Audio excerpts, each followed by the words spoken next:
Nick Hart from Backstreet Boys. Shout out to Boy Band Break. It's Chris Kirkpatrick here. Shout out to your podcast, Boy Band Break. Everybody, this is Howie D, and I'm listening to Boy Band Break. Hi, Ashley Parker Angel here. Huge shout out to the Boy Band Break podcast. This is Brad from LFO, and you are listening to Boy Band Break. Hey, what's up? This is Jacob. It's Dan. What's up? It's Trevor. And it's Eric Michael, and it's time for Boy Band Break, baby. Let's go! Bam, bam, bam, bam, bam. Welcome back to Boy Band Break, where we encourage you to take a break from your day and join us in some boy band conversation. As always, I'm Chinzia. I'm Sophia. And I'm Lydia, aka Mama Lou. Hi, Jack. Woo! Hi, guys. We didn't kill her. She's alive. No, She's alive. I'm pulling a Cynthia Kate doesn't Middleton. have to say that Lydia's not with us and make it sound like Lydia was dead. I am not dead. I am not dead. I'm pulling a Kate Middleton. I'm coming out and being like, guys, I'm alive. And my life's been crazy. So, yeah, I'm sorry. I didn't mean to abandon you guys. I still love you guys, Boy Band Break. And also, I do all your episode conversions. So I'm still here doing stuff. Still doing shit behind Still the helping us scenes, out, making you it know? faster. Exactly. Doing the technical stuff. Yeah. Still part of the team. You got it. Exactly. But yes, Soph, Chins, but you guys been doing banging job. Good job, guys. Yes. We do our best. 2024. Yes. Jesus. 2024 has been a freaking wild ride so far. Yeah, so we've been briefly talking about it, but why don't you give a quick update on your VTuberness and my life. Yes. Okay. Yeah. So in January, I decided to take streaming full time. And it's been a journey, and it's been amazing, and it's been terrible at the same time. It's been good and bad. There's been some good parts and bad parts. Sure. It is way more work than a full-time job. It is pretty much the equivalent of like 2 full-time jobs. But otherwise, it's been great. I'm also part of an improv troupe now as well. So I do monthly shows on the Danforth, and it's the 404s. If you ever want to come watch in Toronto. In Toronto, yes, that's right. It's this nerdy improv comedy, and yeah, it's so. And where are you going next week? Yes, I am on tour next week, guys. So I am in Ottawa. The days that finally arrived. Yes, I know. I'm like, yes, finally, my fame has manifested into a tour. Yes, so I'm on tour on Anime Ottawa from March 28th to April 1st. So I will be performing at Anime Ottawa with my comedy troupe, the 404s. And yeah, it's and my YouTube free channel admission with the cost of the yes, entry to the that's convention. right. So you don't have to pay extra. So if you happen to be an anime fan and you are in Ottawa, you can go see Lydia. Exactly. Yeah, I will be on stage. I will wave to you. I will sign autographs after. Anyways, but it's been awesome. And the YouTube channel, my VTuber YouTube channel has skyrocketed. I have over 12,000 followers, 12,000 subscribers now. That's awesome. The hard work pays off. That's right. And my way to the top. Plug it for anyone who wants to check it out. Oh yeah, absolutely. If you want to visit me on YouTube, you're gonna look for. Hold on, I will tell you because I'm tired. Hold on. I'm like my brain has suffered a massive sleep. Okay, hold on 1 second. It is. That's right. You're going to youtube.com at Lydia VTuber, and that's LIDIA VTUBER. So if you want to see what my work has been, it's that. But yes, please. She's a cute cartoon cat. I'm a cute Gyaru Siamese cat girl. So yeah, it's it's different. It's interesting. I mean, definitely the audience from here probably won't translate there. But anyways, I'm glad. But if you want to see a fun cooking show, she does that every Sunday now. Every Sunday. Yeah. Augmented There's reality some cooking. fun things that you've been doing.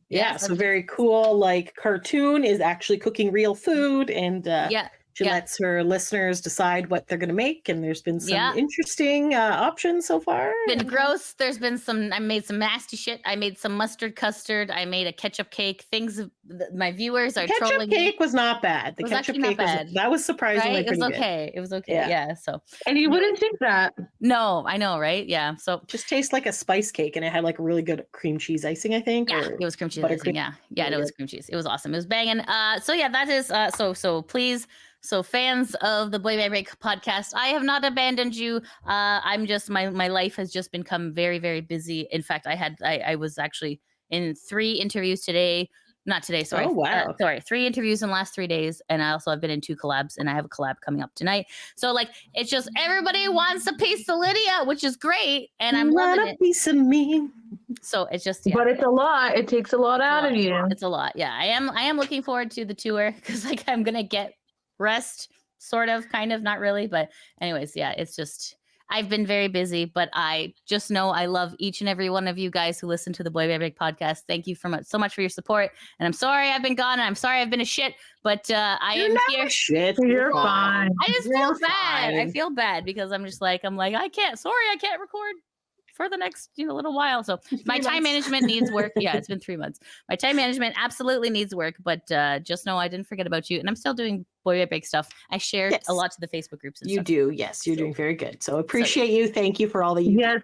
Thanks you guys. for your help, Lydia, and congratulations and all the success so far. Yes, this is exciting. Woo! Thank you. 2024 is the year of Lydia. So I hope so, man. Oh man, I'm like, and your acting gig should start up again too, right? Yes, in the filming. Yes, in the March, but I mean it is now the end of March.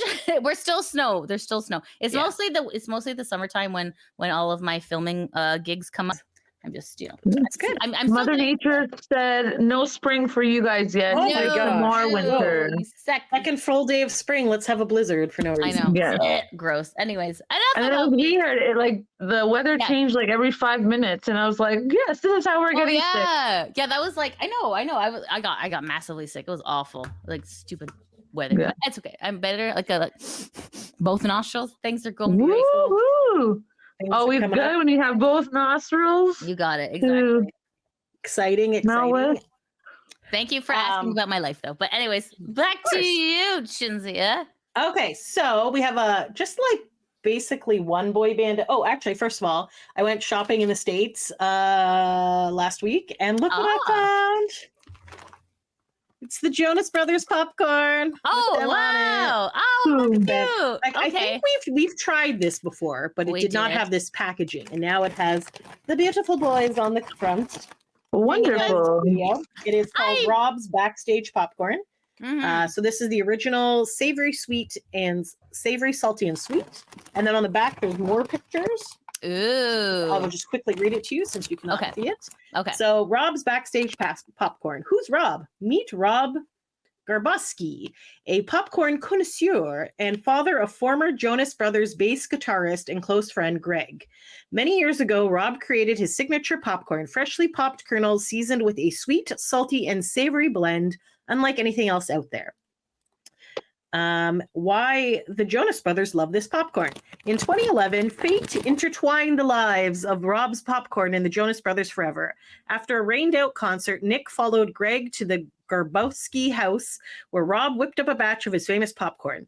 Blown away by its unique flavor, Nick immediately shared it with his brothers, Kevin and Joe, and the popcorn quickly became the band's go-to backstage snack. For over a decade, the treasure of this popcorn remained a well-kept secret between the Jonas Brothers and Rob.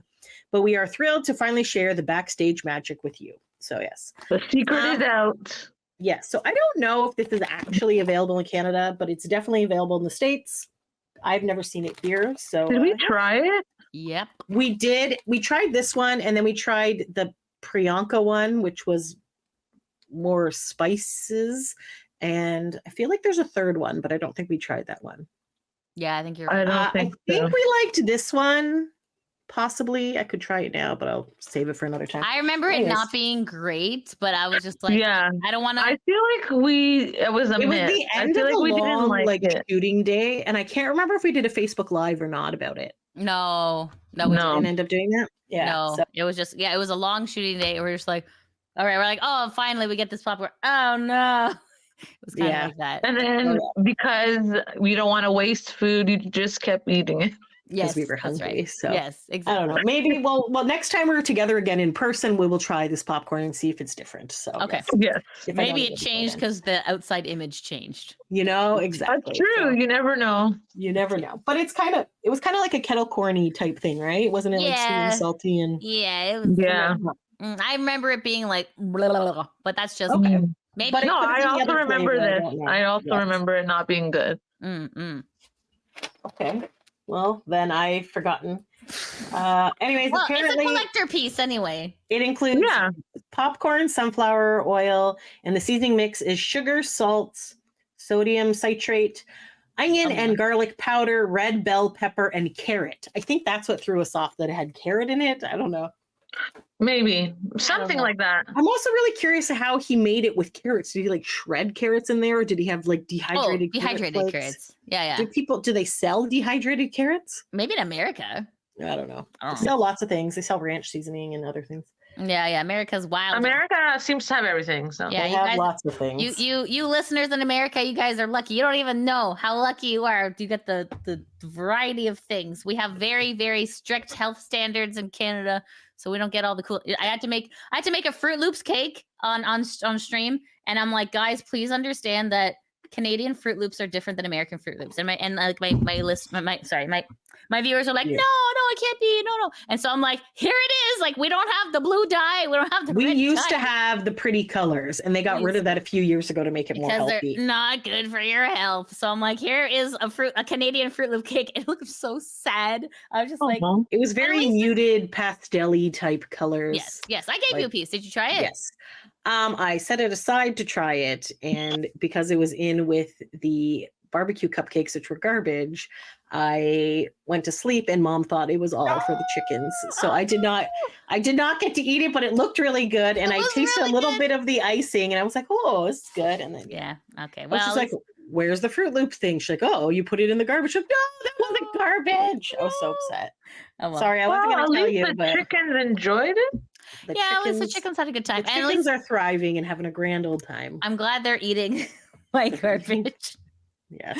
Did you try the barbecue cupcake? I did. That was bad. It was like horrible. I don't know if it was just because you had it in the fridge or something. It was very hard and dense. Oh, it was just gross. It was super gross. And it had a weird flavor to it. I took one bite and I was like, no, and then I like spit it out. So yeah, that's fair. I would have done the same. But I was so full from whatever I had eaten before, so I didn't try. I should have just had the cake at that point. But then I was just like, why did I just take the shit cupcake instead of the good cake that I knew was going to be good? I don't know. Sorry. That's all right. No worries. It's okay. Anyways, you have to send you live and you learn. Yeah, that's right. That's right. Moving along to boy band related things. Yes. This past week, Nick Carter has announced a whole slew of new tour dates. Oh. So basically, this man is actually taking a world tour and like going on a world tour. So he finished his first. Yeah, it's his whole. It's the Who Am I? And he's announced some of one in Toronto. That's good. Yeah. So he's on a little bit of a break right now. He just finished the like South America stuff. So then he's gonna start up again in May and go India, Philippines, Indonesia, Singapore, Taiwan, Japan, Denmark, Netherlands, Switzerland, Sweden, Belgium, Finland, Germany. So that's gonna Italy, Sweden again, Spain. So that's gonna go up to the end of July. Oh, Austria. Then he has a couple of festivals he's doing in the UK. So he has London, which is like a 90s festival, or Newcastle. 90s festival is in Newcastle in the United Kingdom. So that has a whole bunch of like 90s bands. So that actually looks really fun.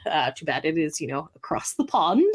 There's a cat. There's a cat. Sorry, I am like, oh shit. Kagami, you're adorable. Hello. Oh, very cute cat. Sorry. Hi, Kagami. Continue. Sorry. Okay, so then in September, then he takes a little break in August and the beginning of September. So then at the end of September, he kicks off the North American tour. So he'll be Illinois, Michigan. So Toronto is on September 30th, which is awesome, but it's also a Monday. He does have a few days off in between.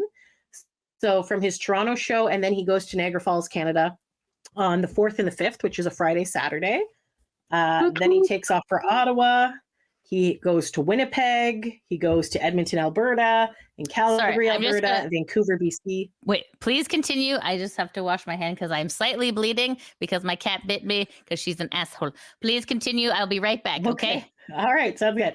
So sorry. Calgary, Alberta, Vancouver, BC, Victoria, BC. So that is basically the Canadian tour. Unfortunately, he's not heading to the East Coast. There's more dates. Hold up. So then he goes to like Washington, California, Arizona, New Jersey, Connecticut. And then he comes back to Montreal, Quebec for 2 days in November. So November 12th and 14th. And then some Texas. And then he finishes in California on November 23rd. So ticket sales are up. They're going well. He announced it. It went on sale at the fan club like 2 days later or a day later. And then I feel like it was like the next day, honestly. Yeah. So basically from all of October, November, he'll be traveling like North America doing this tour.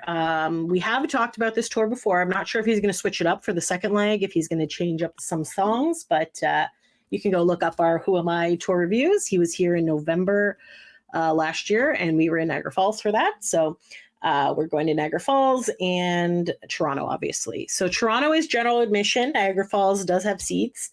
And so. And he listened. See, we've been saying, come to Toronto. And here he is. He's finally come to Toronto. Well, and the thing is that he does well in Canada. So the last tour, we only had the Niagara Falls dates, and that was it. And I had a lot of like Southern US, which was bizarre. So I feel like this is good. So he's basically going all over the world this year. So good for him. He did have to cancel a con. We're recording this on Saturday, so yesterday. So there was a convention, Horror Hound, in Cincinnati. So that was a remake because he had canceled last year. So he had moved it to this date, and then he ended up canceling day of, which kind of sucks. Like, it really does. But the thing is, we due to illness. But the problem is that when you go to a convention, it's not a problem. You can't go for one person. Like, as much as we say that, the conventions are like the best ways to meet the celebrities, and it's really great, and you have way more time, and it's cheaper than doing like VIPs at concerts and stuff like that. So like, cons are great to go to if the artist shows up. So unfortunately, he did post a little video on Full Empire kind of saying that he was sick and wasn't going to be there, and was sorry about that. But it just kind of sucks when you don't get advance notice. Like, obviously things come up, emergencies come up, but like at least like 24 hours in advance, you can cancel most hotels and things like that. So a lot of people were already in Cincinnati when they found out it was canceled, but the girls are making the most of it. I see them posting pictures online and stuff like that. So anyways, that has nothing to do with today's episode. So we are... Guys, you know what I said last week? The only way that I would do a Justin Timberlake album review is if Lydia came back on the podcast. And look, here she is. Oh my God. I thought I was safe, but I don't think so. So just so you know, Lydia has not listened to the album. No. So she's just going to listen to me and... That's okay. Yeah, you know what? Yeah, no offense, guys. Yikes, man. Yikes. All the Justin controversy that's been happening with, the Britney stuff and the whole, like, I'm getting a divorce, and whole, like, hey, let me parade NSYNC around so that way you guys don't forget that I'm Justin Timberlake. Like, there's a lot of Justin hate in my heart. So, whatever. Sorry, people. Sorry, listeners. If you like Justin Timberlake, I particularly don't. I've had in-person meetings with him where he's been a douche canoe. So I have my own reasons. But anyways, so yes, honestly, fair enough. And as a non-Justin fan for most of my life. Yes. In fact, you've been the most vocal. I have been the most. It pained me to listen to this album, and I had to psych myself up to listen to it and try to be impartial and just listen to the album because, again, as Lydia said, I've also had some bad experiences with Justin in person in the past. You have. Yes, I've been a hair witness. Yes. So like the Challenge for the Children that one time, that was annoying. Mm-hmm. Long story short, we were staying at the same hotel that the celebrities were staying at because it was the host hotel. We didn't actually know the celebrities were going to stay there. That was actually a surprise to me. So then we had met some sisters, and then we were going to the pool, literally going to the pool, did not have any sort of cameras or anything, literally just had our towels and our room keys. And we had gone down the elevator to head towards the pool because there was nothing planned at that time. And as we get out of the elevator to walk down the hallway, the security guard's like, you can't come here. And we're like, we're going to the pool. They're like, you can't, blah, blah, blah. But there was literally nowhere for us to go because it was the one hallway elevator.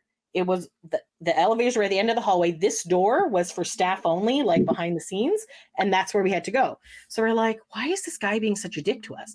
And then we see it's because Justin is coming to the elevator, and none of us were Justin fans at all. So we had to like hide in this like alcove that was like where the fucking vase was, and we were just like had to like press ourselves against the wall so we couldn't be in, because they're like, stand back, blah blah blah. We're like, what the fuck? Like, we don't even give a shit. We're literally just going to the pool, and they're just like, don't. So then I was like, okay. So then they get to the elevator, which is right in front of us because we weren't allowed to walk down the hallway. And then I'm thinking, okay, maybe the bodyguard just being a dick and like is used to like people like chasing Justin or whatever. So he gets in the elevator doors are about to close, and he's just bouncing a basketball down the hallway, gets in the elevator, and I was like, oh, good luck at the game tomorrow. He's like, yeah, whatever. And we're like, okay, you fucking dick. And then we still weren't allowed to go down that hallway, even though he was gone. So like somebody from the hotel had to take us like behind the scenes of like the laundry facility and shit to get us out to the pool. And we're like, That's weird. Fuck was that? Like, it was just like, he was just like a very dismissive jerk, because maybe it was because there's 4 fat chicks there, I don't know, or if he just thought that we were fans. But then ironically, Chris and Joey were at the pool, so then we went back, got our cameras and took pictures with them, and they were perfectly lovely people and human beings. They were just saying. And then like the other time when I first met Justin, we're doing the autograph signing, he just basically ignored me and was just like looking at other people, and I'm like, okay, I'm literally standing in front of you, but that's fine. Okay, so yeah. And then I blamed him for breaking up NSYNC because of Lance going and not having Lance go to space and stuff. So anyways, I'm trying to be a grown-up, and I'm trying to be okay with everything. So I was like, all right, I will listen to this album. So there you go. Sophia, I was kind of a fan. Okay. I was kind of a fan. Like when they first started, NSYNC first started, he was my favorite. I chose him as my favorite. As time went on, the things he did, like the bad things he did with Britney, my viewpoint changed. Certain stories you hear, I'm like, I don't know if I can be a fan of this man. And then you're like, oh, the songs are good. But then you hear like more things that he did to Britney. And then you're like, maybe not. Yeah. I'm sorry. For shiz. So yeah. I do have one of his albums because I really like that album, which is Future Sex Love Sounds. Oh, okay. I really like that one because it has some good songs. Sexy back on it. Yeah, that was a good song. Can I just say how much I hate that song? No offense to Lydia, but Lydia made an anime music video to that song. I did. And to make an anime music video, it takes a lot of work because you have the song, then you got to put the little clips of the movie or the TV show and whatever. So she would just play that song constantly. It's a good video that she did. Back in the day, they didn't have earphones, so I used to torment my family with I can't hear this song anymore. Was it like payback because you ruined some of the NSYNC songs for her? No, I don't think she even knew that it was specific. Oh, okay. No, I didn't until this very moment. Until this every time I hear that song, I'm like, oh, like the first opening notes, I get like cringe. I'm like, no, I can't hear this song again. I'm sorry. And then the troll song, the first one, he had a good song. I did like that song. Can't Stop the Feeling. Can't Stop the Feeling. That one, I was like, okay, it was fun. Right. And then you're like, okay. And then he's doing like so many like not so nice things. So I'm like, it's like hard, you know, like it's hard to separate the art from the artist, you know. Yeah, it's very difficult, but you know, it's some people say you can't, right? I'm not really a fan of his anymore, but I did try to listen to all these songs, but they're very long. Can I just say that most albums have like maybe 12 to 14 songs, something like that. And usually the songs range between 3 minutes. Yeah. This one has 18 songs. There's a lot of songs. And then the least amount of song was like 252. And I'm like, oh my God. Isn't there a song that's 7 minutes long on this? Yes, there is. Yeah. Okay. Like I'm sorry, like, you know, Queen, you ain't, but okay. All right. Yeah. Maybe. Yeah. Yeah, maybe we're. All right. Anyways, so we're just putting that all out there. So our apologies if we're not that nice about the album. I tried to stay very nice. I tried to. So I tried to be impartial. But yeah, there's just okay. So it took me a long time to psych myself up to listen to the album. And I'm like, okay, let's just get this out of the way. Whatever, we're good to go. So I'm just gonna do it.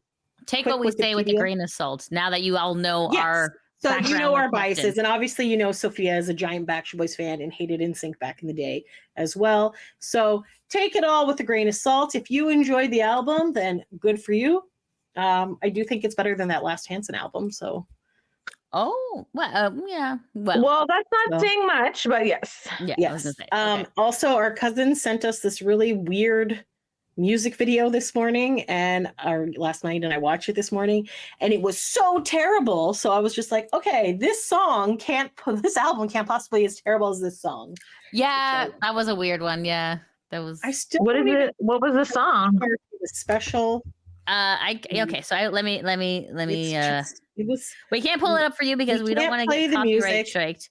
But essentially, it was the musician, I guess. The musician. But I don't know if he has different abilities, maybe, and maybe that's why I feel like maybe we shouldn't comment on that song. Well, no, I can just tell you guys what it is, so you guys can listen to it in your own time. It's Ice JJ Fish on the Floor. So if you have never heard of it. Yeah, if you've had some time, take a look at it. It's a bit of a head scratcher. So yes, okay. So that being said, this album is better than that. So there you go. Okay. All right. So I'm just going to do our traditional quick Wikipedia recap of this album. Very good. Right. Yes. Un momento, por favor. All right. So as we know, this album is called Everything I Thought It Was. I don't know why I say as we know because I keep forgetting the name myself, but anyway, it's called Everything I Thought It Was. Is the 6th studio album. I didn't realize he was up to 6 now. It's pretty impressive, I guess. By American singer-songwriter Justin Timberlake. It was released through RCA Records on March 15th, 2024. The album features guest appearances from Fireboy DML. I don't know how to say this person's name, so I feel really bad. Toby Wigway and Timberlake's band NSYNC. Production was handled by Timberlake himself, Danja, Angel Lopez, Frederico Vindver, Calvin Harris, Timbaland, Louis Bell, Cricket, Ryan Tedder, Andrew DeRoberts, and Rob Knox. So there's some names that I recognize for sure. Yeah, Ryan Tedder from One Ryan Republic. Tedder, Calvin Harris, Timbaland. Yes, Calvin Harris, yes. The album was preceded by 2 singles, Selfish and No Angels, which, by the way, I did not realize that was its single until after I listened to the album. And then that came up as a video, and then I watched the video afterwards, so I'll make a note on that. And the promotional single, Drown, which I did not hear that as a promotion. It serves as the follow-up to his previous album, Man of the Woods, from 2018. Which people were not a fan of. Yes. Yeah, I've heard that too. Yes. So the runtime is 76 minutes and 54 seconds. And you felt it a lot, that runtime. So in 2023, Timberlake reunited with his former band members of NSYNC and released the single Better Place, which is an excellent song, I feel. Absolutely fun and catchy. Mm-hmm. Yes. In support of the Trolls Band Together soundtrack, as well as a collaboration with Timbaland and Nelly Furtado titled Keep Going Up. Did you guys know about that? I don't know. No. That's not even on the album.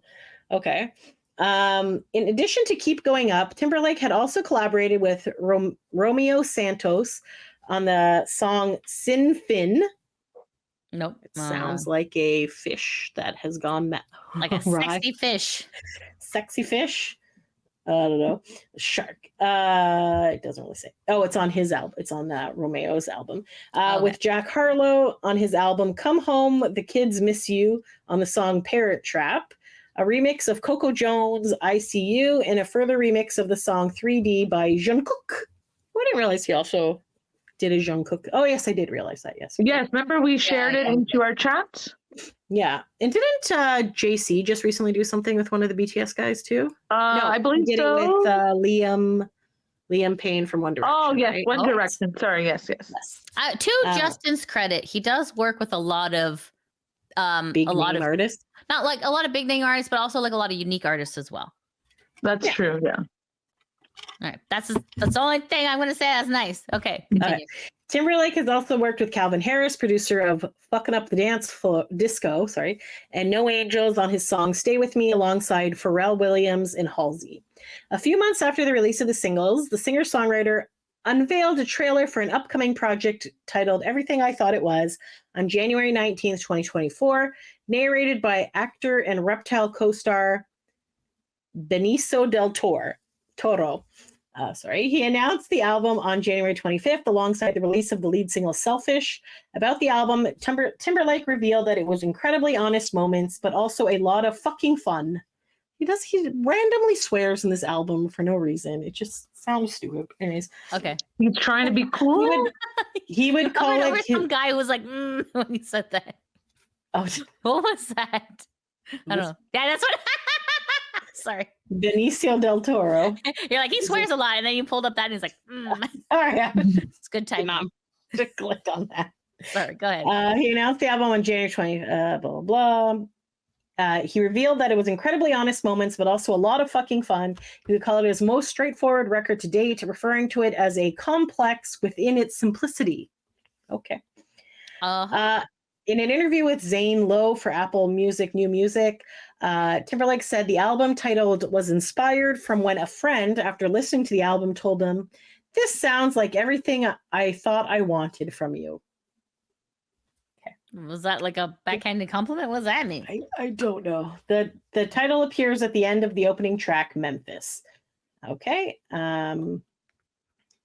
So on January 19th, he performed a free one-night-only concert at the Orpheum in Memphis, where he live debuted the new single "Selfish" after teasing a new project on social media. In promotion of the record on January 25th, he was on The Tonight Show starring Jimmy Fallon. He announced the release of "Selfish" and revealed the album had taken 4 years to produce. Oh, God. Timberlake appeared as a musical guest on January 27th episode of Saturday Night Live, singing "Selfish" and "Sanctified." On January 30th, he was on The Kelly Clarkson Show and held an intimate concert at Irving Plaza, New York City. On January 31st, his 43rd birthday. He appeared as the musical guest where he performed "Selfish" on the Graham Norton Show, recorded in London on February 22nd, the night before he canceled one night only concert due to being held at the Roundhouse in London. He was recovering from illness. In the weeks leading to the release, Timberlake also revealed a deluxe edition with limited merchandise, blah, blah, blah, which was the back cover was inspired by Willy Wonka and the Chocolate Factory. Okay. Oh my God. By the way, did you guys hear about the Willy Wonka thing that happened in Glasgow? Yes, that was hilarious. No, what happened? Have you not heard that? Oh my God. Lydia. Okay, so essentially what happened was there was this like event planning company, and what they ended up doing, they used a lot of like AI art and like to promote their work, right? So people were like, oh my God, it's going to be this wonderful candy land of magic, right? So then like they sold the tickets, and then like it turns out it was just like a big giant empty warehouse. It was just like, it looks so sad, and like all of the actors were like super depressed. Oompa Loompa looked like oh my God. So all the parents complained, and then it went like viral. Police. Yeah, the police got called. It was just wow, and it just turned into like this like hilarious like meme, and and now the Oompa Loompa lady, she's actually like doing I think cameos and stuff now. So like it worked out for her, which is great. But yeah, they didn't get paid. They didn't have enough candy. They didn't have it. It looked like nothing like the pictures. They didn't get their script till the day before. Like the script was AI generated, and it was all gibberish. Wow. Yes, there was this random creepy man like who was hiding behind a mirror, and like the AI, because the AI doesn't know, right? So the AI just like it just started making up characters for like and they're just like, oh yeah, the creepy man, pretty funny. And like that guy is not even part of the Willy Wonka world, but like he was definitely not. But he was like, ooh. Oh my God, that's hilarious. So it was a shenanigan. You should definitely look it up. It's really very funny. Anyways, sorry, please continue. Okay, Selfish was released as the first single on January 25th. Drown was teased on February 19th and released as a promotional single on February 23rd. No Angels was released as a second single on March 15th, and he performed that on Jimmy Kimmel Live. Timberlake will promote the album on the Forget Tomorrow World Tour, which will begin on April 29th in Vancouver, Canada. He's also doing a documentary about the album's creation process, and he announced a summer tour 2024 European tour dates. Everything I thought it was achieved moderate success in Europe and Germany. It debuted at number 5 and number 3 in the Netherlands. In the UK, number 5. Additionally, the album debuted at number 1 on the album's download charts, number 15 on UK and Australia. Interesting how they don't on number 23. They don't really say North America. But anyways, there you go. We'll probably show that later. Okay, so we are quite into this episode, so we should get to the track listings. You betcha. Especially when there's 18 songs. 18 to go. So, yes. So the first song was Memphis. It was written by Justin Timberlake, Kenyon Dixon, Floyd Nathaniel Hills. It was produced by Justin Timberlake and Danja. Okay. So that was the first song they decided to start this album with. And it started with it had a really weird musical note start. Some of the lyrics were, "You gonna be a star," they said. "Who cares if there's too much on your plate? There's no crying from the clouds." He also talks about ass and titties. Nice. So basically, it's basically talking about how people kept pushing him to ignore his feelings and keep making money and make his city and state proud and all this other shit. So this was kind of like, so that's kind of what it was about. It's about, I guess, his life. And I wrote, it's not my type of music. I thought it was it sounded very Drake light. And I'm not a fan of Drake to begin with. And I said that I don't say that too loud. They're going to take your passport. I know. They're going to take away my Canadian passport. I don't like that type of music. I really don't. I'm more of like pop, boy band, Eurodance, like fun, like upbeat shit, pop punk sometimes, but that type of music where it's all like whiny and like I don't like it. I'm sorry. So 30 seconds in, I was like, is this how the whole fucking album is going to be? I feel like, yeah, it sure is. I don't want to listen to this album. This is what it's going to sound like. But then I forced myself to continue. So needless to say, Memphis is not one of my favorite songs. It is my least favorite on this album. All right, Sophia. Okay. Here we go. When I pressed play, I was like, okay, maybe I'll like it because it's the first song, right? How bad could it be?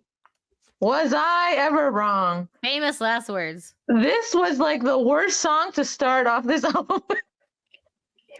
I'm also not a good set the pace song for sure. Yeah, I think he should have started with something fun. Like a and banger, upbeat and exciting and get you pumped that you're listening to a new JT album. But yeah, I don't think he did that. It was it was almost depressing that I'm just miserable. I just did not like this song. I'm sorry. Yeah. And I was like, is this the song you really want to share with fans right away? Don't you want it to be fun? I guess I guess it was because it's the start. Yeah. The start is he's talking about his life. I don't know. I just did not like this song. I'm sorry. Yeah. All right. Next up, we get our first taste of swear word. Fucking up the disco. That is written by Justin, Angel Lopez, Frederico Vindver, and Adam Richard Wiles. Produced by Justin, Angel Lopez, Frederico Vinder, and Calvin Harris, who is an actual musician. Okay. Not that these other people aren't. I'm sorry. I don't know why I just said that. Okay. Sorry. Fucking up the disco. And it's without a G. So it starts with the DJ talking about JT's new album. It sounds like you're at a disco. It's Justin Timberlake has a new album. Blah, blah, blah. Wouldn't that have been good to be the first song? Yeah, you'd think. Yeah. You'd think. Okay. So right, this one was. I would think so, yeah. Yep, this was more upbeat and there was some dancey. It was more dancey. I said it was better than the last song, which again does not take much because I just really hated that song. Fair. There was still a lot of talk singing verses, blah, blah, blah, blah, blah. You're just not really singing. You're just talking quickly type thing. That's kind of what the chorus is. All you got to do is free your mind and watch your body. and watch your body start to follow suit. So it was that part was kind of catchy. I said it was an okay song, and there was a rapper in this one too. So I don't know. I didn't make this revelation till way later. But if there was an actual rapper on the song that wasn't Justin, or if it was just him rapping and like on top, I don't know. But it sounded like a different person. So I'm like, oh, is every song gonna have a guest thing? So, anyways, it was better than the last song. So. Wow, I did not like this song either. I was like, wow, 0-2, Justin, what is happening? And then I was like, should I continue to listen to the, because like, wow, it's not going well for me. All right. So I still continued on, obviously, because of the podcast. Because you're a team player. That's right. So number 3. Number 3, No Angels is written by Justin Timberlake, Angel Lopez, Federico Vinder, and Adam Wiles. It is produced by Timberlake, Lopez, Vinder, and Harris again. Okay, so I said this was actually like upbeat singing. Some of the lyrics are, "'Cause you're looking like gas and I'm looking for mileage." I was like, okay, so she's a car, or you just want to put some miles on her? I don't know. It was just so it weird. It sounded like a different song too. I don't know. I kind of felt like it was like a similar song that he sang before. Maybe that's supposed to sound sexy. I guess. Like, hey, you're a car full of gas. I don't know. Good girls tuck away their wings. There's no angels here on the dance floor. So there ain't no angels here. Got fun on my mind, and I've chosen you. Wow, how lucky for us. Yes. Ew. Gross. I said the song is okay. It's better than the other two tempo-wise. The other rapper dude is also on this, and I said, this is the best so far. So I gave it a half a star. Okay. I said it was the best so far. So if you do your review, and then I'll talk to you about the music video, because I went and watched that. I watched the music video, and then I was like, I don't think these song lyrics go with this video. Like, I don't understand what's happening. Like, why did they like scratch his face? And like, why is there like a girl with wings? Like, I didn't understand what was happening. So, like, it's better than the last two, but the video was very weird. All right, Lydia, let me set the pace for you. I'm like, maybe it's supposed to be like avant-garde, like it's supposed to be like artsy, like Lady Gaga vibes. Sure, we'll go with that. Okay, so he drives to a castle in a convertible, right? Nice. So it's all like he has this fancy white convertible. There's nobody there. He opens the door to this castle thing. And then there's people dancing on the dance floor. But he is up on a balcony. That's unfortunate when you rent an Airbnb, people are dancing in it. So anyway, so he is above the crowd, like watching them, and it has kind of you know how like at a church they have those like stained glass like thing behind him, so he looks like I don't know, he's at a church or something. So he's so then he's like looking down at this crowd of people dancing, and he picks this one girl, which was a weird choice, but okay. So then he goes down. Did she look like Quasimodo? Was she like, I don't know. She was just like wearing like a black bodysuit that was like lace and like had very short hair and was slicked back, and she was just dancing and things. So she was like no angel in the crowd, and like, this is the chick I'm gonna go after. I'm picking you. Okay. So then he goes down, and then he's at like there's a bar, like a little bar set up, and for some reason that kind of reminded me of Lucifer. I started getting like the Lucifer vibe, and I was like, all right. If Tom Ellis shows up, that'd be great. He did not. Anyways, so he picks up this drink, and then he starts like walking towards this girl. Just puts the drink down, didn't even drink it. There's people like making out in front of him. He's just like, his eyes are on this chick. He's headed down there. Okay. So then as soon as he gets to her, they just start like dancing up against each other and stuff. But then all of a sudden, he is on the balcony again, but wearing sunglasses. So he like sees himself up there, wearing the sunglasses, gets confused. I would be too, yeah. Right? So then as he's slightly distracted, suddenly all the other dancers are now surrounding him. And they all have white eyes. Like, you know, they don't have like pupils. So like were they vampires or like demons? Zombies? Maybe. I was thinking like demons. I don't know. Yeah, I don't know. I was like, oh my God, I don't get this. Realizing that everybody has these white eyes, including the girl he's dancing with. Then she just cuts his face with her nails. So you're like, okay. So then the sunglasses Justin has now come to the floor and he's like coming towards him. So I don't know if he's trying to save him or what. Meanwhile, they're all still dancing. So then the girl is now suddenly on like a little bit of like a lift, a stage, an altar thing. And suddenly she has these like demon wings because, you know, they don't have feathers. They're just like, it has like the almost like a bat wing type thing. So he's still dancing in front of her. And then she starts spitting out this like black ink tar. I don't know what it is. It was gross. Goes out of her mouth and lands on his mouth and chin. And I feel like germaphobe Lydia would be like, what? Oh my God. Especially during COVID times? Come on. No. Yeah. So then like suddenly like there's lots of blood and all these demons or whatever they are have blood on these no angels have blood on them. Yeah. So that whatever. And they do that. So then he's like, okay, cut. And then you realize that Justin is the director and he goes and he does this great big speech about, all right, everyone, this is a wrap. Amazing job. Give it up for the angel. And, you know, and then go get cleaned up. You guys all look gross. And then he like leaves. You're like, okay, harsh. So then he leaves the building and he has a little like jacket over his shoulder. And then he like smiles at the production people that are outside this castle. Then he opens his trunk. Inside of his trunk is a dude at first I thought it was him, but it's not him, I don't think.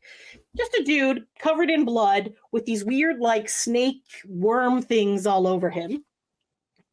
Looking for help. So then Justin just puts his coat on top of this guy that is alive in his trunk and then just shuts the trunk. Then gets into the car. And now that angel chick is in the car with him, and they kind of like look at each other and like smile, and then he has his eyes all white and she has her eyes all white, and then he puts the sunglasses on and drives away. I was like, okay. It was a very weird music video. That sounds weird. No, thank you. Like okay, I get like I no guess close to angel. Halloween, that would be good. No, I don't know. I was not impressed. It was a concept that, you know, he went with. So yeah, that kind of made me hate the song a little bit more, but I had already put a half star there. So I'm like, I don't know. Okay. Anyways, okay, moving along. We're at 47 minutes and I think we're on number 3. We're on number 4. So okay, play. number 4 now. I have no more video recaps after this, so it'll be much shorter. Okay, so Play is by Timberlake, Ryan Tedder, Michael Polak, Hills, Vindver, Zach Skelton, and Andrew DeRoberts. It was produced by Timberlake, Tedder, Vindver, Danja, and DeRoberts. I said I didn't like the beginning. When the voice starts high and then goes lower, it was like a weird sound to it. It almost sounded like it was whiny. And it's like, I just want to play. Like, it was just like, you know, when it starts up high and goes low, there was a lot of, he basically wants to play with you for one night is the theme of this song. And then I said, not a fan. I'm not a fan of this song. So I did not like this song. So that's fair. I was like, what is this song? Like, I don't understand. I don't know. I think he should have put like something else. I don't know. It was just like it was annoying to my ear to listen to it. Like it was and which is surprising because Ryan Tedder's like really good songwriter. So yeah, we can't all have hits all the time. Maybe we need to listen to it more than once. But I was like, one time is good. That's true. Yeah, because sometimes when we do album reviews, we do listen 2 or 3 times. I did not have time or patience to do that, so that's I think that's a good enough. That's fair. Okay. Number 5 is Technicolor. It's written by Timberlake, Timothy Mosley, Dixon Lopez, Vindver, Lawrence Dobson, and Rio Root. It was produced by Timberlake, Timbaland, Lopez, and Vindver. Okay. So this song is 7 minutes long. Oh, this was the one. This was the one. All so it's so again he has to swear again and he's like, you're so fucking perfect, girl, in every way. So this is kind of like a love song. Darling, I can never get enough, and that's the thing about your love. Every day, every night, only you. I said the tempo's okay, kind of slow. His voice was a little too high pitched because you know how Justin does like higher notes. So then Let's Make Love in Technicolor. Loving Another is black and white. So he loves having sex with this broad. It's way better than anyone else. So there's Technicolor. I said it was an okay song. Not my favorite, but not the worst. Wow. But it is a long song that keeps going. Like, it's fine, but it's very long. Like, I feel like this song could have been half of the time because it's basically just a bunch of repetitiveness. And I feel like they could have done it as like a 4-minute song and it would have been good. But like, it did not need to be stretched out to 7 minutes, I thought. No. And afterwards, I was like, is this the 7-minute song that Sophia warned me about? Because I swear to God, if there's another song that's longer than this, like it just felt long. I was like, why is this song still on? Like, but other than that, you know. Yeah. That's surprising. In this day and age, when people have a lot less patience to make a choice to do a 7-minute song, that's a very interesting choice. You'd think they would be all killer, no filler, but here's maybe not the case. Okay. Yeah. All right. So go ahead. Sorry. I just thought it was way too long. I agree with Chinzia. It should have like cut it in half. Like 3 minutes and 30 seconds probably would do the trick, but it was just way too long. And then at one point I was like, oh my God, this song is like too much. Like, and then you're thinking, okay, maybe it'll like loop off and do something else, but it wasn't. It was basically the same song for the 7 minutes. So you're just like, okay, it does not need to be this long. So, agreed. Yes. That was a choice. That was a choice. Sure. Yes. Okay. Number 6 is Drown. Not to be confused with Drowning, which is a delightful song. Yeah. Anyway, so this is written by Timberlake, Amy Allen, Henry Walter, Louis Bell, and Dixon. It is produced by Timberlake, Bell, and Cricket. Okay, so some of the lyrics are, you showed me exactly who you are, and I should have believed it. You left me out in the dark with all your demons. So it definitely sounds like it's a breakup song. I was blinded by my heart. Should never follow you this far. I'm in too deep. Now I'm drowning.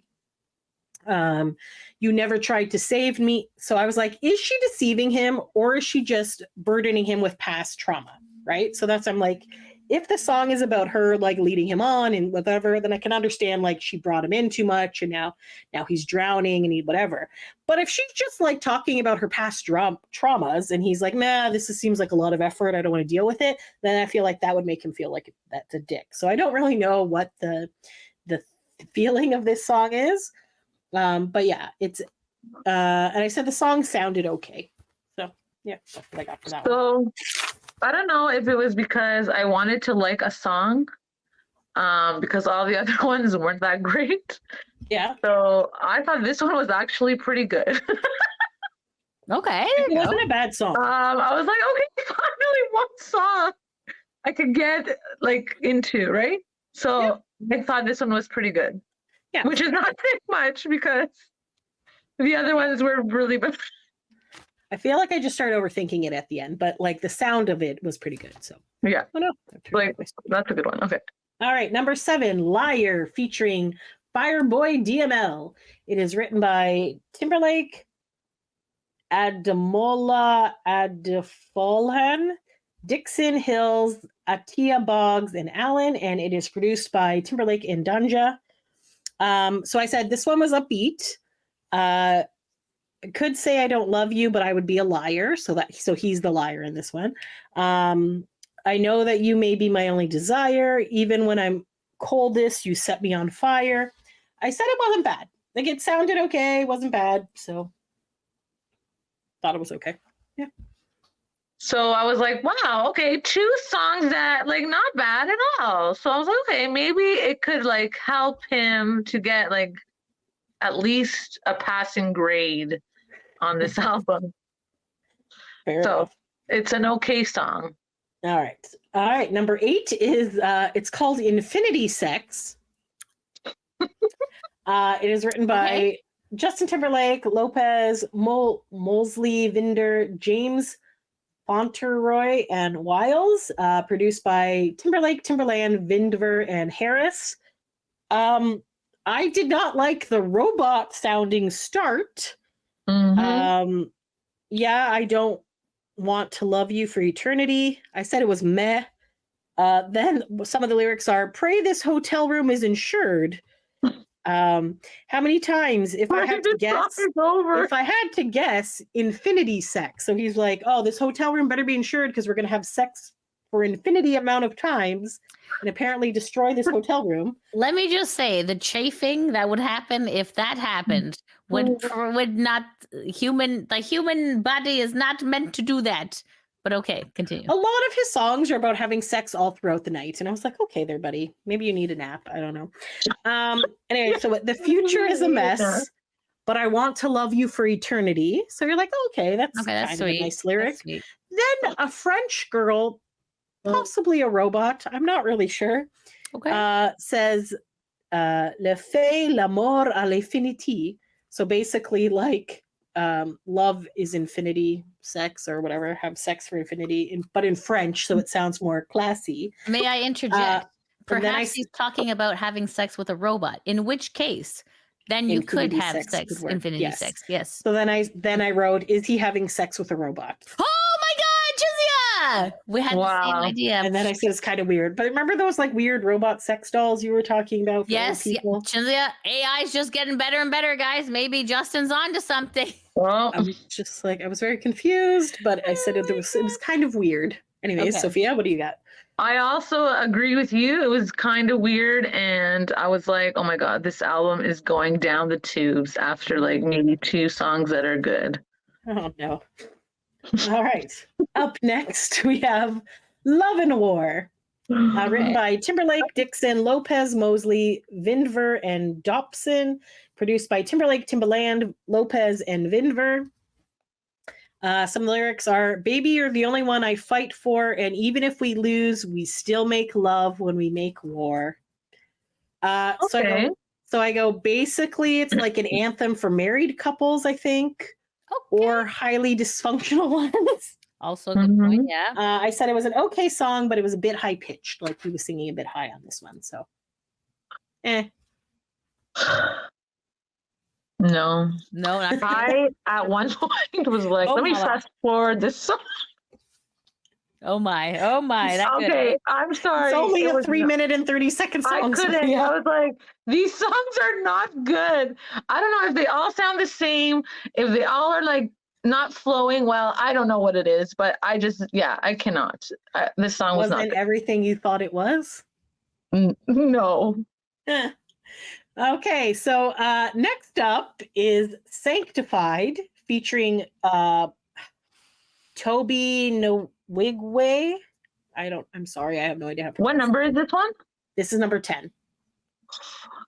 We're almost there. We're good. We're more than halfway. There you go. Written by Timberlake, Toby Nwigwe, Dixon, Robin Tadros, and Hill. It was produced by Timberlake, Danja, and Rob Knox. Okay, so it starts that they're like talking, this Toby guy, I think. Is that how Toby? Tobe. Was that how would you say Toby? Tobe? Tobe? I don't know. Is talking to the crowd. Then it was like something about how we all break the rules, makes a sinner feel so blessed. You take away my worries, move right along and fix my mess. Forgive sins, make me sanctified. So it's kind of like going to like a church, like she doesn't judge him and he puts like a halo on him. This one has a lot of very fast talking. I liked this Toby person's voice. I thought they had a good voice. Rid me of my sins, forgive them, and make me a new man.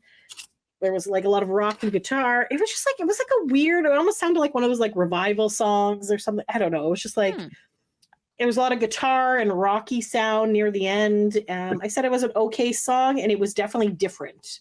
It was different than the other songs on the album. It kind of reminded me of that like "Take Me to Church" song or something like that. Oh yeah, kind of had like a bit of that kind of a vibe, and it was kind of like a preacher, and I don't know. It was interesting, different. I don't know how experimental, I guess. Yeah, it was unique. It was a unique song. Maybe like I don't know. It also kind of reminded me of Lucifer a little bit. I've been rewatching it. I don't know. So, Everything's reminding me of Lucifer for some reason. So some reason this show that I'm watching is now reminding me of this album. This is crazy. Oh my God. crazy. A good show is trying to get you to like something, maybe. Yeah, there you go. There you go. Okay, so number 11 is My Favorite Drug. This is written by Timberlake, Bell, Walter, Theron Thomas, Allen, and Douglas Ford. Produced by Timberlake, Bell, and Cricket. My favorite drug is Advil. Yes. It does help when you're not well. Oh my God. All right, so Lydia, I think you would possibly like this song.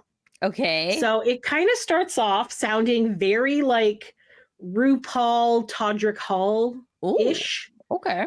So then there's some lyrics like, we just might be falling in love tonight. I'm going to give it to you. You feel like my favorite drug. Why would this be? This is my favorite. No, I'm just at the sound of it, I feel. Okay. I said it could be a Drag Race song. Like I could hear this song on Drag Race. It alternates between high energy singing and that low talking, like blah, blah, blah, blah, you know? At one point he's like, "Hey fellas," and they're like, "Yeah," and then he's like, "Hey ladies," and they're like, "Yeah, we're gonna do all this other shit." I do like when people do that. Yeah, that's fun. That's fun. So then the fellas and the ladies are like singing along with him at one point, and then I could actually kind of near the end, I started to kind of like picture like a Barbie-esque choreographed dance, you know, like that dance the night away thing. I was kind of picturing that with this. So I was like, it was okay. It was okay. It just seemed like a weird song to put on here, but different. Yes. Yeah. So yeah, I thought it was okay. Like I was kind of indifferent after a while. I'm just like, I don't know about this song anymore. Yeah. True. All right, number 12 is Flame. It is written by Timberlake, Dixon Hills, Tadros, and Elliot Ives. Produced by Timberlake, Danja, and Knox.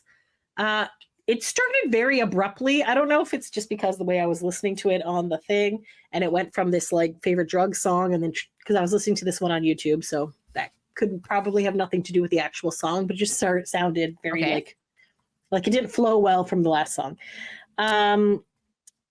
Remember that you said you'd love me until I died. Promises we made. Who are you running from? What can I do to make you stay? He chases her to the end of the earth. Burnt memories of you and me. All we could take when love goes down in flames. So it's like about the end of a relationship. She wants to end it. He really doesn't want to end it. He keeps trying, but she's not really like giving him anything to try on. And I said it's okay, but it's just like super repetitive. So I thought that was kind of like the thing. Yeah. By this song I was like, when is the Paradise song gonna come on? Because I was like, oh my God. Fair enough. Song, I didn't like this song either. I don't know, man. I don't know. Yep. Fair. I feel like all the songs are sounding like similar, and I don't know. They just meshing together. You're not excited to listen to the new song. You want to just get this album over with. Yeah. But I got really excited when I was like, Paradise is coming, so that's good at least. Just keeping you there. So number 13 is Imagination. It is written by Timberlake, Bell, Walter, Thomas, Allen, and Dobson. Produced by Timberlake, Cricket, and Bell. Use your imagination. Anything can happen tonight.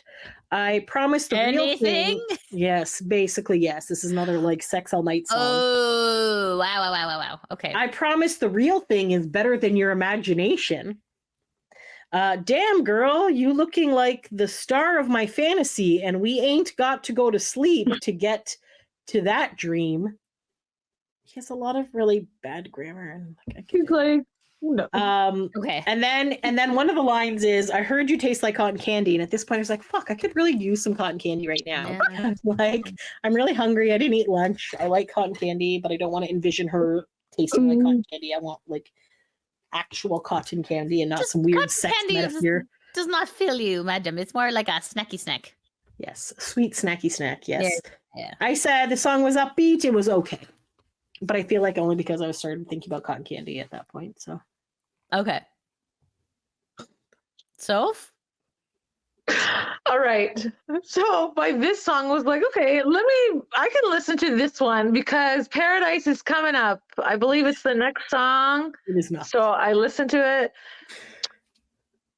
I was okay. I was glad when it was over. Oh man, oh You're man. glad when it was over. Okay, so Wow. Okay. Oh my okay. god, I'm so sorry to the JT fans. yeah. So next song is number 14. It is What Lovers Do. It is written by Their Timberlake Dixon. taxes. Yes, their taxes for sure. Timberlake, Dixon, Mosley, Lopez, Vinver, and Dobson. Produced by Timberlake, Timbaland, Lopez, and Vinver. Okay, so Colin's sick. We gonna be up all night. He just really loves this night sex thing. I guess when mean, you can have we just kids, call in sick just to like chill, chill and relax? Yes, no. go shopping or something? Like, Okay, is but he writing these songs about Jessica Biel, like his wife? Like, I I don't would assume understand. so. I I guess feel the like- kids keep them up all day, so they want to have sex all night. But then this man is repressed. I feel, in my opinion. yes, yeah. Anyways, please go ahead. At one point, he wants to swim in your ocean divine or drive or something like an ocean vagina, I guess. I don't know. Baby, soon as I'm invited, tell me the things you like. So really, this song is about consent, and consideration is what lovers do. So they consider what you actually want. So there you go. So I was like, okay, I guess that's a good message. That is a good message. Mhm. Then there's the bridge where it's do it, babe. Just repeatedly. Just keep do it, babe, do it, babe. Just okay. You really Do it want to have what? sex all Yeah. night? We got you. The song is Met. I said it was very long and repetitive. So that's what lovers do. So I agree. It was long, repetitive, and not a fan. ironically, it's only 3 minutes and 42 seconds. It just felt longer than that. Oh So- no. All right, so number 15 is Selfish, which is a single. So Timberlake, Allen, Walter, Bell, and Thomas recorded it, and it was produced by Timberlake, Bell, and Cricket. Am I even saying his name right? Cirkut. Cricket? Cricket. Cricket? I don't know. Cricket. Yeah. Not sure. I think Anyways. Cricket. I think it's Cricket. Okay, so there is a music video to this. Oh, I watched this as a music video. So at the music video, he's at a concert. He's in a white T-shirt in a warehouse filming, and then they have like those director like take whatever, and they just have a bunch of those. So it's kind of like behind the scenes of this. Then he decides he's going to climb through a really small door to get to a phone, but then it's a really tiny room that keeps shrinking as he gets there, and he's almost at the phone, and then he like bursts out of this room because it's too tiny. I was like, a good thing he's not claustrophobic. Yes, it keeps shrinking, but you can't. I don't know what the hell this says. I can't read my own writing. So then he breaks. There's like a diorama on the floor, and he like steps on it and breaks it, I guess, of this room. So then Okay. this dude and this chick like are picking up the broken pieces and moving it out of the shot, I guess. I don't know, to rebuild it or what. I was like, these fucking minions have to keep doing shit for you because you're just stomping on this hard made diorama. I don't know. And then he like sighs, and then he walks off, and he goes out into the rain to like with his leather jacket to escape this like horrible filming or whatever the hell. And then suddenly he's in the rain, and then he very briefly looks like Hugh Jackman. And then his Wait, like who does? face like Justin? goes in and out. And suddenly he, from being in the rain, now he's suddenly back on stage in his oversized suit, dancing around. And can I just say how much I hate the suit? Because at the very back, there's like some jewels on the neck, and it really annoyed me. And that's like the album cover. So yeah. Okay. Anyways, I don't know. I Anyways, just but if feel the like song- his the song suits are is- just so weirdly like they're not like I guess he They don't wears fit him. loose Like, I don't suits so he can understand. dance. I don't know. It's weird. Do you think it's so he has more movement to dance, and that's why he's wearing like gigantic pantsuit? Maybe, but that's I don't know. It's weird. No. Yeah. So then obviously some of the lyrics, if I get jealous, I can't help it. I want every bit of you, but I can't hide it. You must be an angel. I said it's an okay song. It's not bad. It's a weird video. But yeah, that's basically. This one is Selfish, right? Yeah. Selfish. So I just remember like the Britney Spears fans. Oh, yes. buying her Selfish Ah, song yes, that was on iTunes. incredible. So it could do well on that. So that she would outsell him on that song. Yes. So I thought that was like, okay, this is the song that everyone doesn't really like. It's an okay song. I think that's that- fair. It's a fair single. Like it seems like Yeah. a song that should be a single. So I thought, Yeah, okay. that was okay. All right, number 16, Alone, written by Timberlake, Dixon, and Hill. And it is produced by Timberlake and Danja. It doesn't look like he was alone when he wrote it. No, but it's a lot less people than are on all the other songs. Oh, wow. Maybe this is just a way for him with his buddies to get extra cash. I don't know. Anyways. Maybe. Heartbreak is the word right now. All out of, I don't know if I wrote chances or chaos. I think it says chances. Things don't always go the way we planned and we don't understand them. I said it's kind of slowish. There's definitely some violins and like a piano. It's a breakup song. Yeah, so I don't know. It was okay. I don't know. I thought it was a boring song. There's better songs that are called Alone. Yeah. Like I don't know. I just was like, oh my gosh. Yeah. I don't know. I don't really like this one Yeah, either. it was okay. All right. So next is Paradise. So what I did is I listened to the 18th song and then went back to listen to Paradise, so it could be like the final song. But interesting. yes. So can I just say how happy I was when it was Paradise? Like I was like, this is the song I've been through so much right now. These boring to this songs. point. Oh my I got to this sorry, point somebody's and knocking on my door. I'm just gonna be right back. Okay. Okay. Oh, okay. Continue talking. Really? Okay. Go ahead. And then I was like so excited. I was like, yes, Paradise. I love this song. This is such a good song. I really enjoyed that NSYNC was on it. They sound very good. Yeah. Their vocals were great. Yeah. 2 thumbs up. Did you feel like nostalgia? You're like, yeah, this is the good stuff. This is what I've been missing, right? Yeah, I also I watched a few videos from when he did his one concert show in LA and then he brought them on stage. And I was like, oh my gosh, that's so cool that NSYNC's there and people get to see them, you know? Mm-hmm. So I think from that and then from listening on the album, I was like, yay, so nice. Yeah. It was really nice live as well. They did a good job. Yeah. What's your personal opinion about him like dragging out the members of NSYNC like for his own benefit? Or do you think that that's maybe not what he does? I think that it's useful for him to do that. Yeah. Because I don't think he would have done it if he didn't have an album coming out. Yeah, like I feel like or a movie coming out. Like I don't think he would have asked them unless, you know, he didn't have something to promote. Does that come off as a bit selfish? Or like is it I feel like sometimes like Justin's like, okay, I'm gonna do something big. Let me lean on my big bros. Hey guys, can you come out to like Coachella? Hey guys, can you come out to this movie premiere? He wasn't at Coachella.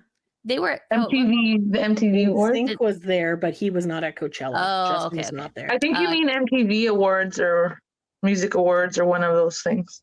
I don't know. Sometimes I feel like anytime he's gonna do something big, it's like, hey guys, are you busy? You know, it's just kind of like I don't know. I feel like he's been avoiding him for a while. So I don't know. For me personally, like, it's good because fans want it. Of course we do. Yeah. So like, whatever his motivation is, whatever, at least you know fans are getting more a little bit, right? Right? So, yeah. It's like so kind of I would take it, whatever. Yeah. Like we'll take any scraps right now because obviously we want. I know.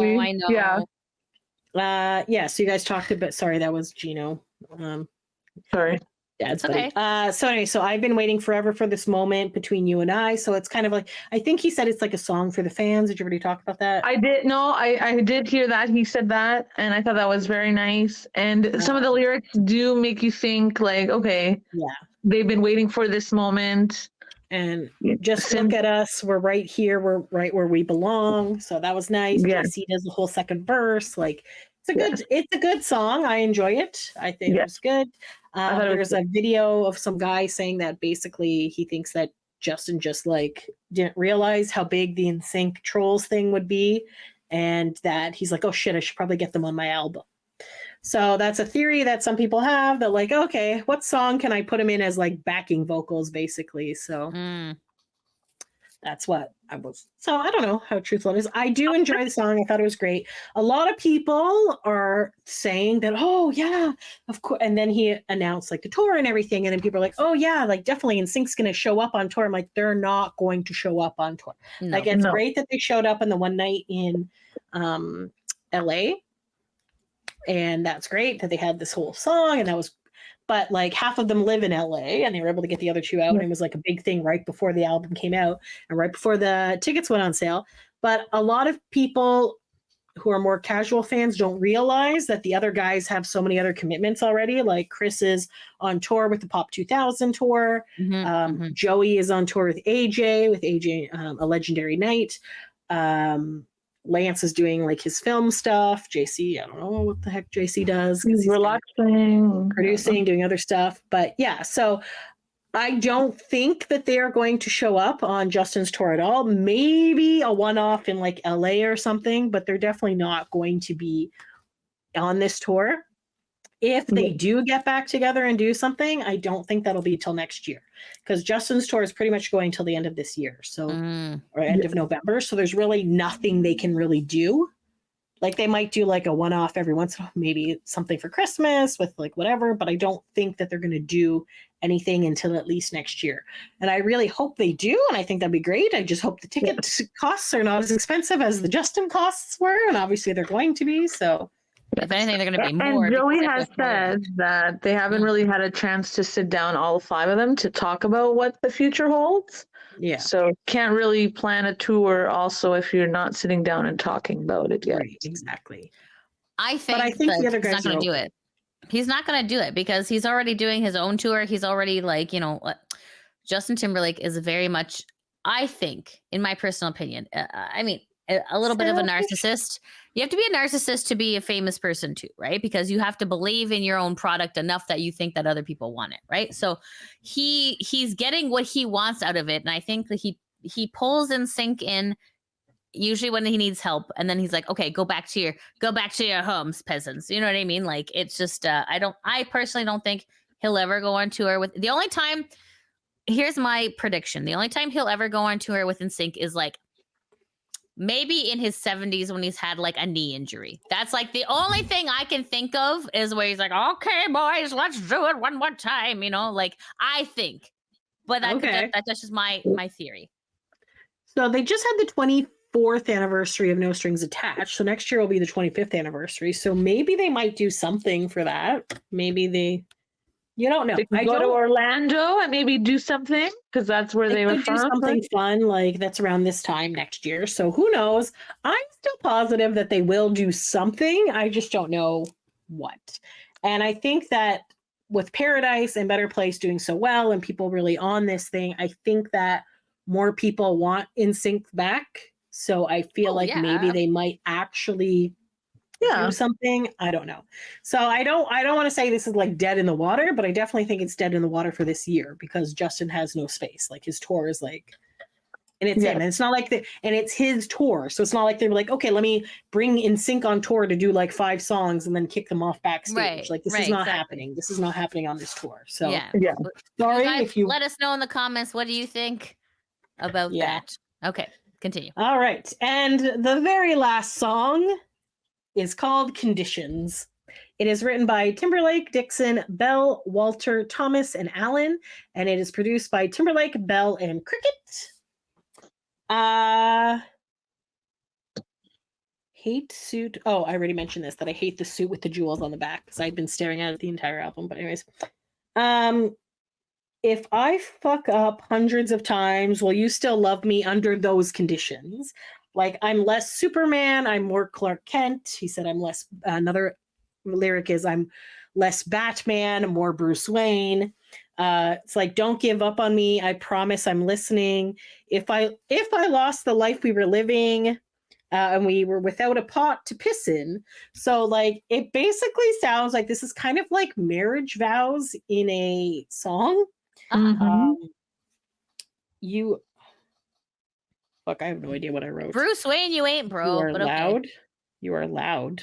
Laid? Loud? I don't know. I said it's an okay song. So basically, it's like, are you still going to love me under all these different conditions? I'm not like this perfect man. I'm going to fuck up hundreds of times. Will you accept me? All that stuff, which I guess is like a good marriage thing because nobody's perfect 100% of the time. But Yeah, that's true. That's true. Said it was okay. Yeah, it was an okay song. I would have ended with Paradise because then you could end it on a high note. Yeah, what's with the You're vibe? upbeat. Yeah. So, yeah, I would have switched that.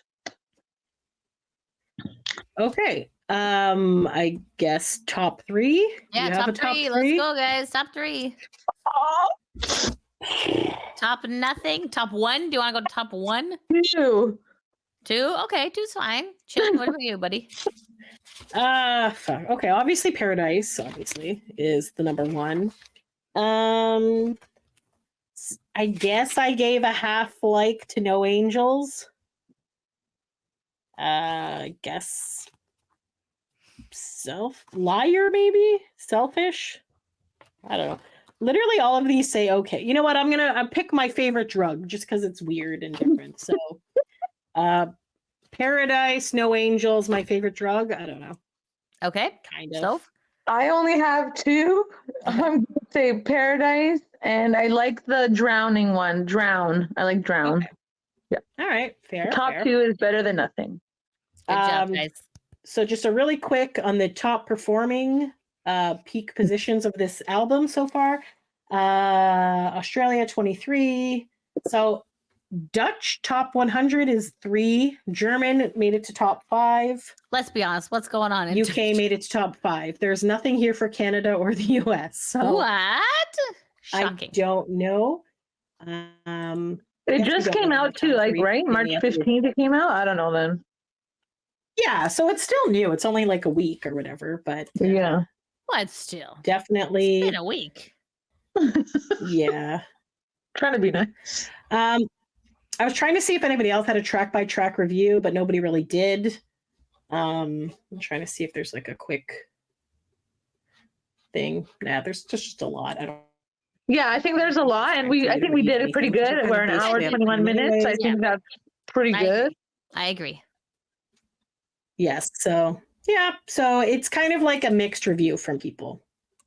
Yeah. People are just like, it's okay. From us, it's So I don't know. It seems to be like better review-wise than Man in the Woods is what I have seen on Twitter. So I don't know what that says, if that's good or not, because Man of the Woods I heard wasn't that great. Yes, I did. Yeah, I heard that too. Okay, can I just? Okay, I know we said we're mostly out of time, but I just found one, and it's by a 43-year-old person. So I feel like this is around our age of a person. What? Okay. Does that matter? It's a quick review. So it says, "Are you frozen?" No, I see it. I see it. Hello? Oh yes, it was one of one of the ones that I seen. Yeah, I can hear you. You're frozen, Bike. We can maybe don't play it because you're frozen. It is the second one that you sent. Oh, okay. Okay. I don't know. This title says everything. Okay. Yeah. I'm going to just stop the sharing of the screen, but I'll just read it and not share it. So it's called, so this is Independent UK. It says, Justin Timberlake, Everything I Thought It Was review, about as sexy as a soiled mattress. So this is 2 out of 5 stars. It says, the pop star's first album in 6 years is a real slog, bogged down with bloated R&B slow jams. Wow. So this is by Helen Brown. And it says, hey, baby, listen, I got this new JT album. If you got a turntable, maybe we can get it on. Runs a cheesy sample on Everything I Thought It Was, Justin's first studio album in 6 years. Alas, despite the relentless sexual braggadocio, the record's sprawling R&B slow jams are more likely to inspire snoozing than shagging. Wow. Weighing in at a bloated...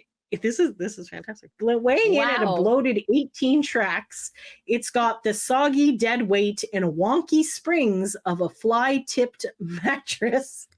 I write this as a fan of some of the 43-year-old singer's snappier, boppier pop hits.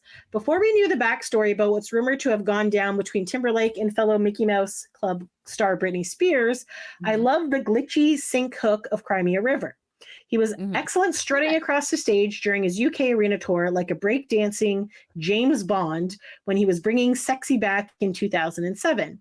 I've danced to Can't Stop the Feeling from the 2016 Troll soundtrack at more children's parties than I can count and felt the glittery beats help me forget I'm covered in face paint and chocolate cake. But this album is a real slog. It opened with the queasy slosh of Memphis, an oddly equivocal song in which he appears to lament the hard work he's had to put in order to live up to the hopes of the city where he was born. Fame, he ponders, has been a hell of a ride, and we pulled up onto the dance floor with the Calvin Harris co-written Fucking Up the Disco. It's fun, forgettable, with a rubbery funk bass line over which Timberlake encourages a dance partner to lay her cheekbone onto his shoulder and take a bite.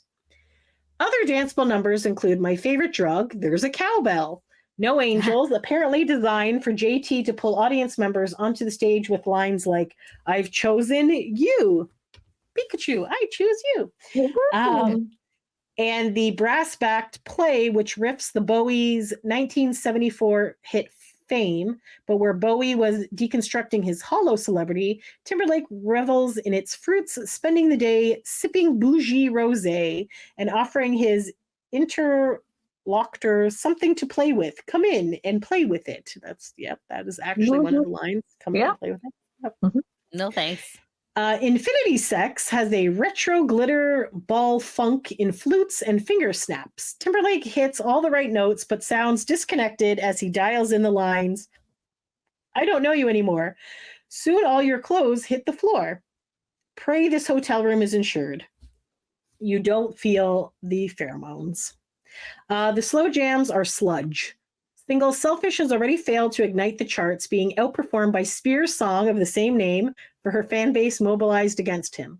The dragging beat of Technicolor grinds on for a tedious 7 minutes and 17 seconds. Yeah. A heavily vocadored Timberlake assures us he can never get enough, but he's alone in this.